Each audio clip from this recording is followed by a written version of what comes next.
కాదు, మొత్తం 79 సంవత్సరాలు ఉమ్మడి ఆంధ్రప్రదేశ్లో కానీ ఇప్పటి వరకు కానీ పాలించినటువంటి ముఖ్యమంత్రులు కొంత కేసీఆర్ గారు మాట్లాడిన సందర్భాలు మనకు కనపడతాయి.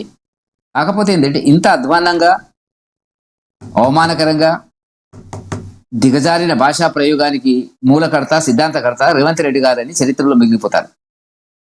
ఇప్పుడు ఆయన మాట్లాడేటువంటి పద్ధతి వల్ల కొత్త కాదు. గత 30 మాసాలుగా ఇదే పద్ధతి మాట్లాడుతున్నాడు. పేగులు మెడలేసుకొని తిరుగుతా, బొక్కలు మెడలేసుకొని తిరుగుతా, 200 మీటర్ల కిందికి పాతి పెడతా, మొన్న కిషన్ రెడ్డి గారి గురించి కూడా మాట్లాడడం జరిగినటువంటిది. గతంలో కేసీఆర్ గారు మాట్లాడినటువంటిది అసభ్యకరమైనటువంటి 2 మాటలను కూడా ఆయన మొన్న ప్రస్తావించడం జరిగింది.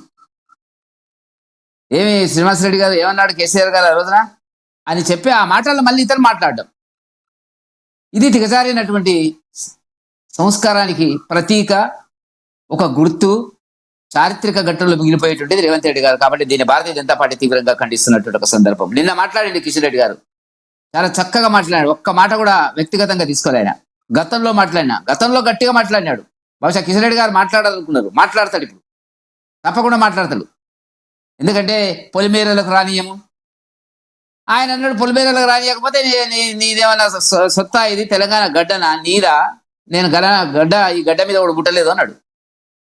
సరిపోలేదు ఆ మాట. కిషన్ రెడ్డి గారు ఆ మాత్రం మాట్లాడినంటే దాని అర్థం వేరే రకంగా ఉంటుంది. కాబట్టి నేను ఏమంటున్నా అంటే, మెట్రో కేంద్రంగా రాజకీయాలు గత వారం రోజుల నుంచి వేడెక్కుతున్నటువంటి ఒక సందర్భాన్ని మనం జాగ్రత్తగా విశ్లేషణ చేస్తే, ఎందుకంటే పెద్దలు రామ్మోహన్ గారు ఉన్నారు కాబట్టి మేమంటే పార్టీ పరంగా మాట్లాడచ్చు, ఆయన ఒక విశ్లేషణ అన్ని వర్గాలకి ఉన్నటువంటి ఇష్యూ ఏంది అనేది మాట్లాడడానికి ప్రయత్నం చేస్తుందని మనం భావిస్తాం, కోరుకుందాం, కూడా విజ్ఞప్తి కూడా చేద్దాం. ఎప్పటికీ కూడా బీఆర్ఎస్ పార్టీకి తొత్తుగా కిషన్ రెడ్డి వ్యవహరిస్తున్నారని కాంగ్రెస్ నేతలందరూ కూడా ఆరోపిస్తున్న పరిస్థితి, ఇంక్లూడింగ్ ముఖ్యమంత్రి గారు. దీనిలో వాస్తవం ఉందంటారు. ఎందుకు ఇలా కాంగ్రెస్ నేతలు అంటున్నారంటే మీరేమంటారు? ఇప్పుడు ఒకటండి, అన్ని రంగాల లోపల కాంగ్రెస్ ప్రభుత్వం విఫలమైంది, వైఫల్యాలు చెందింది, ప్రజా వ్యతిరేకత వచ్చింది, అసంతృప్తి వచ్చింది, ఏమి చెప్పుకోవడానికి వాళ్ళకి అవకాశాలు లేనటువంటి ఒక పరిస్థితి ఏర్పడ్డటువంటి ప్రత్యేక అసంతృప్తి జ్వాలల మధ్య ఇవాళ కాంగ్రెస్ పార్టీ అంతర్గత సమస్యలు ఉన్నాయి. మీనాక్షి నటరాజన్ కేసు ఉంది. అంతర్గతంగా ఎవరు కారకులు అనేటువంటిది చివరికి అది వాళ్ళు వీళ్ళు భారతీయ జనతా పార్టీ మధ్యప్రదేశ్ లింక్ అంతా డొంకంతా కదిలి ఎక్కడికి వచ్చింది లక్ష్మీనాథ్ గారు? తమ పార్టీలోనే, కాంగ్రెస్ పార్టీలోనే కొంతమంది ఆ పని చేస్తున్నారు అనేటువంటిది ఇవాళ స్పష్టంగా కనపడుతున్నటువంటి ఒక అంశం. దాన్ని కాదనలేరు వాళ్ళు. ఇప్పుడు మొదలేదో కొంత బుకాయించినారు భారతీయ జనతా పార్టీని. భారతీయ జనతా పార్టీ మా మంత్రి అక్కడ చెప్పినటువంటిది ఏంటి, ఇక్కడి నుంచి వచ్చిన సమాచారం మేరకే అది రిజెక్ట్ అయింది అనేటువంటి పద్ధతి. కాబట్టి ఎవరు కారకులు, అన్ని వేళ్ళు ఎవరి వైపు చూస్తున్నాయి, దాన్ని డైవర్ట్ చేయాలి కదా. డైవర్ట్ చేయాలనుకున్నప్పుడు ఇంకా ఈ పద్ధతి అనుకున్నారు. నేను మెట్రో గురించి నాకు తెలిసినటువంటి విషయాలు చెప్తాను. రాజశేఖర రెడ్డి గారు మెట్రో ప్రారంభించిన తర్వాత కొంత వర్క్ స్టార్ట్ అయినాక కేసీఆర్ గారు అధికారంలోకి వచ్చిన 2014. సుమారుగా నాకు జ్ఞాపకం ఉన్నంత వరకు సబ్జెక్టు కరెక్షన్ రామ్మోహన్ గారు చెప్పాలి, 3 సంవత్సరాలు దాని మీద వర్క్ జరగలే. కేసీఆర్ గారు కూడా దాన్ని బ్లాక్ మెయిల్ చేసే పరిస్థితులకు వచ్చింది, ఎల్లంటి పారిపోయే పరిస్థితి వచ్చింది, ఎగ్జిట్ అయ్యే పరిస్థితులు కూడా బాగుండదని చెప్పి దాని మీద అగ్రిమెంట్లు, ఏమేమి అగ్రిమెంట్లు అయినా రకరకాల. ఇప్పుడు మా ప్రాజెక్టుల తర్వాత రాజకీయ నాయకులు చేసేటువంటిది ఏంటంటే, వాళ్ళకు కావాల్సిన వాళ్ళకి కావాలా, వీళ్ళు ఇవ్వాల్సిన వీళ్ళు ఇవ్వాలా, అవన్నీ జరిగిన తర్వాత మొత్తం మీద మెట్రో ఫస్ట్ ఫేజు ప్రారంభించబడ్డది. గౌరవ ప్రధానమంత్రి గారు ఏం జరిగింది, కేంద్ర ప్రభుత్వం 1250 కోట్లు ఇచ్చింది. సరే ఏదో అటో ఇటో జరిగినటువంటి పరిస్థితి. మెట్రో 2కి వచ్చేటప్పటికి మెట్రో 1 నిర్వహిస్తున్నటువంటి ఎల్ఎన్టీ వాళ్ళు వెనక్కిపోయినారు. మాకు 400-500 కోట్లు నష్టం వస్తుంది సంవత్సరానికి అని ఇవన్నీ చూసిన తర్వాత వాళ్ళకి అన్ని చూస్తారు, చెప్పరు కదా పాప. వ్యాపారస్తులు చాలా విషయాలు చెప్పరు, పెద్ద పెద్ద వ్యాపారస్తులు వాళ్ళు ప్రపంచవ్యాప్తంగా అనేక దేశాల్లో వ్యాపార కార్యక్రమాలు ఉన్నాయి కాబట్టి ఏది కూడా చెప్పరు. వాళ్ళకు ఉండేటువంటి భయాలు వాళ్ళకు ఉంటాయి కాబట్టి ఇవన్నీ చూసి వీళ్ళని చూసి పారిపోయే పరిస్థితికి వచ్చిన తర్వాత కేంద్ర ప్రభుత్వం సలహా మేరకు వీళ్ళే టేక్ ఓవర్ ఇచ్చినారు. గత మే 8వ తేదీ నాడు ఏదో 15,000కో 13,500 కోట్లకో ఏదో సమ్ అగ్రిమెంట్లు చేసుకున్నారు. అగ్రిమెంట్ చేసుకుని మేము మా కంట్రోల్లోకి వచ్చిందని చెప్పినారు. అంతవరకు బాగుంది. ఫస్ట్ ఫేజ్కు సంబంధించినటువంటి లోన్ ఏదైతే ఉందో మనం రోజు చదువుతున్నటువంటి జపాన్ కంపెనీ ఇచ్చిందని, ఇండియన్ రైల్వే ఫైనాన్స్ కార్పొరేషన్ ద్వారా అగ్రిమెంట్ అయిందని, అక్కడ 13,600 కోట్లు ఏదో సంథింగ్ అనేటువంటిది వచ్చింది. అది ఆగిపోయింది, మొన్నటికే రావాలా.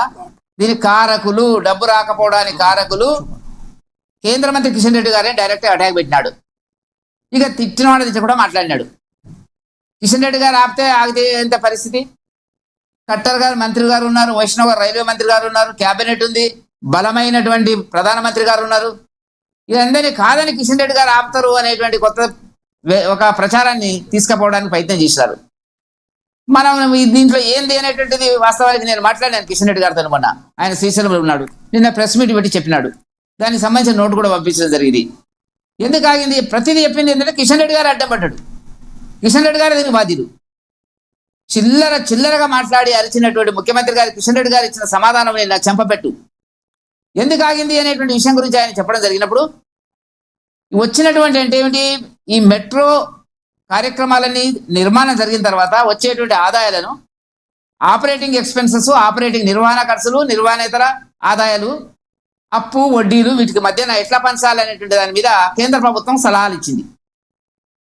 ఈయన ఏం పెట్టాడంటే అప్పు మొదలు చెల్లించాలా, వడ్డీ చెల్లించాలా అనేటువంటిది ఇతని అగ్రిమెంట్లో చెప్పొచ్చు. ముఖ్యమంత్రి గారికి ఆయన ఉండే హక్కు ఉంది, చెప్పినాడు.